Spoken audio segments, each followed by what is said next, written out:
Welcome to the Michigan Golfer Show with your host, Bill Shelton. Join us each week as we explore the people, the places, and the events that shape our great game. Hi, I'm Janina Jacobs, live at the Washtenaw Country Club. We are celebrating the 20th anniversary of the Michigan Women's Golf Association. With me is Nancy Serra, who is the president of the Michigan Women's Golf Association, and also Joyce Kazmierski, a Michigan resident golf pro, president, former of the LPGA teaching division. Ladies, we are so happy to have Joyce here today.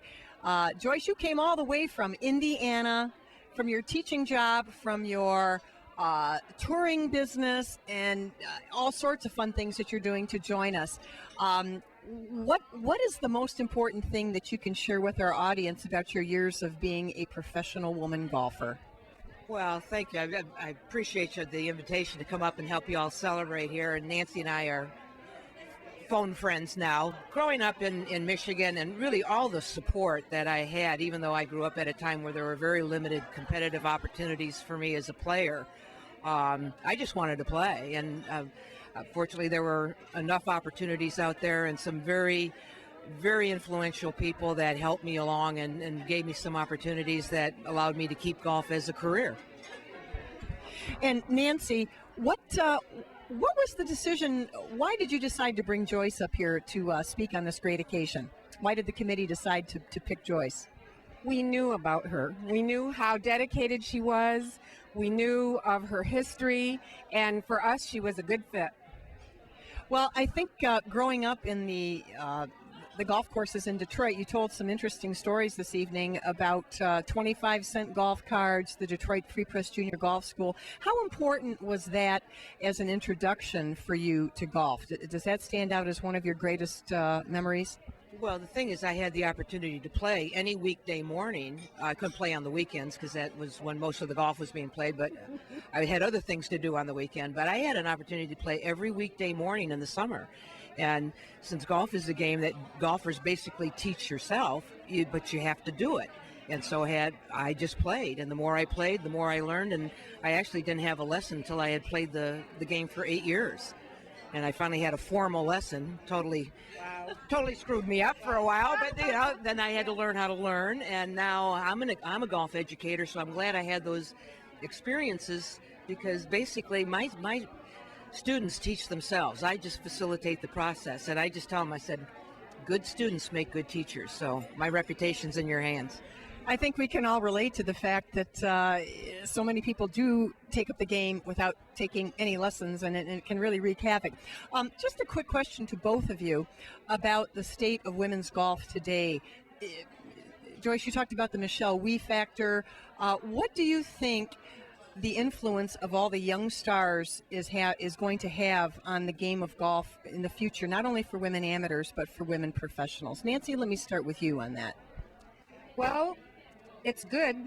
I mean, any exposure we can get, any people that have personality like Michelle Wie that bring people to view the game and watch the sport, who then end up supporting the sport, it's got to be nothing but good and great for the game. Well, I still subscribe to the adage that, a rising tide floats all the boats. And, the more women get involved in the game, the more it's good for the game. I mean, when you think that, 10% of the population of this country plays golf. I mean, of course, they want to play golf when we want to play golf. Right. But we only have, 26 million golfers in this country. But those women that start the game and find all the many, many benefits, you don't have to play it every day. I mean, you could play it once a month, but there's so many benefits to enjoy from the game. If you make it a part of your life, it just gives so much to you that you immediately want to give back, and that just grows the game even more. I want to say that the friendships I've made through golf, the friendship is immeasurable. I just can't say that enough. One last question. What do you think is the biggest roadblock holding women back from really embracing the game of golf? Well, boy,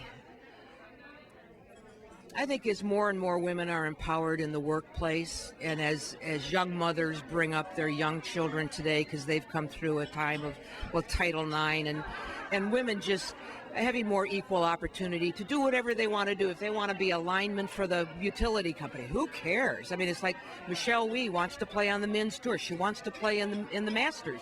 Who am I to say she shouldn't have that as a goal or a dream? And so I just really think that the more that everyone works together, because we're all in this together, and the game's going to grow when we all work together.